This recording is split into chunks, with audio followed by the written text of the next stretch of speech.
Gerai, žodžiu, parkepinsiu šiandieną, tai labai daug visko nebuvo. Šiandien nieko neteikinau, nors vienintelis treidas, kuris galėjo būti, vat, nuo šito candleso. Tai žodžiu, koks mano biasas buvo, kai tik atėjau į treidą, kai atėjau į marketą, tai ką aš mačiau. Tai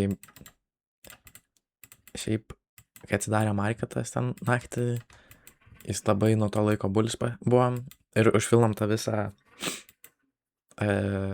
opening gapą. Ir tikėjausi arba toliau jį filinsim, arba reaktinsim bearish ir gal šitą liquidity sweepinsim, arba tiesiog tokį labai trumpą retrace'ą žemyn pagaut. Žodžiu, čia marketas atsidarė, tai aš laukiau arba kol įeisim į šitą, arba kol išsweepinsim va šitą ir tada žiūrėtume, jeigu šitą išsweepintume, tai aš kočiau shorto, a jeigu šitą, tai longo. Tai žodžiu, buvo, žiūrėjau, atsimenu šitą fair value gapą. Nu, čia beveik, bet ne. Tada mačiau, turėjom tą 15 minučių, link kurio atrodė, kad ėjom.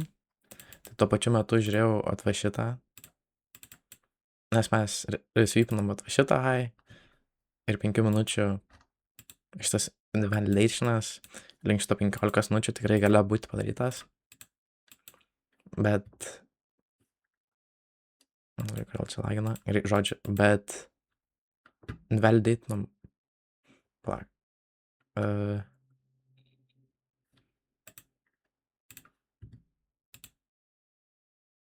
Jo, okei. Žodžiu, neinvalidatinom. O kaip ir sakiau, reaktinam nuo šito 5 minučių fair value gapų. Ir šiaip, kodėl neentrinau, tai turėjom šitą visą 2 minučių fair value gapą.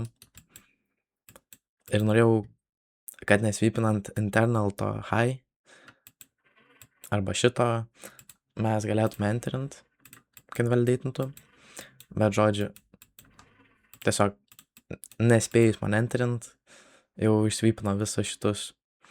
Tai toks, nežinau, nelabai norėjau teikint, dar ypač kaip po tų visų naujienų. Tai, bet kodėl galvojau šitą teikinti, tai dėl to, nes labai didelis displacementas buvo, visus minutės fair value gapus užklausinom, nu ir, nu, šiaip geras treidas, bet tikrai nesigaliu, kad neėmiau, nes tiesiog tiek daug naujienų ir labiau jau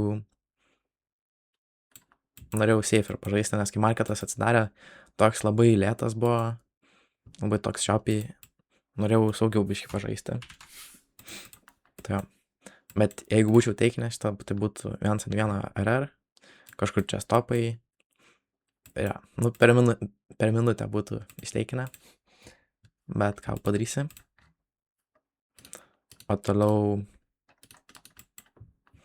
žiūrėjau, galėjo būti, kad išsweepinam atva šitą highs ir atva šitą FVG invalidatintume ir galėtume shortint, bet to nepadarėm, mes įdėjom aukštyn ir aš žiūrėjau atva šitą high,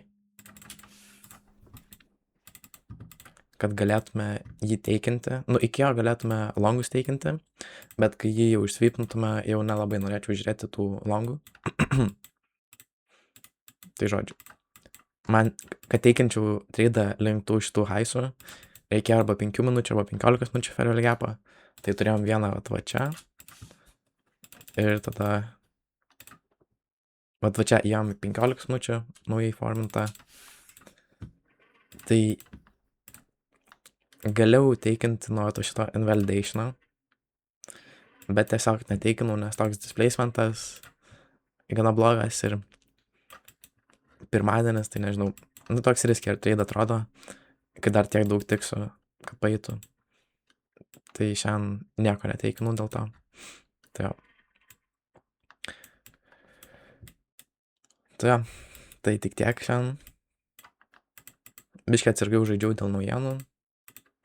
Po to galų gale vėl išteikino šitus. O to šitame pointe, kai pasiektų šitą, būčiau break even. Ir jo, vat nuėjo tą TP. Tai jo. Šiandien no trade, reikia žaisti pagal savo taisyklės. Nes jeigu nežaisi pagal savo taisyklės, tai nebūsi toks profitable. Jeigu visada pagal savo intuiciją žaisi. Tai jo. Tai šiandien tik tiek. Tai jo, tai viso.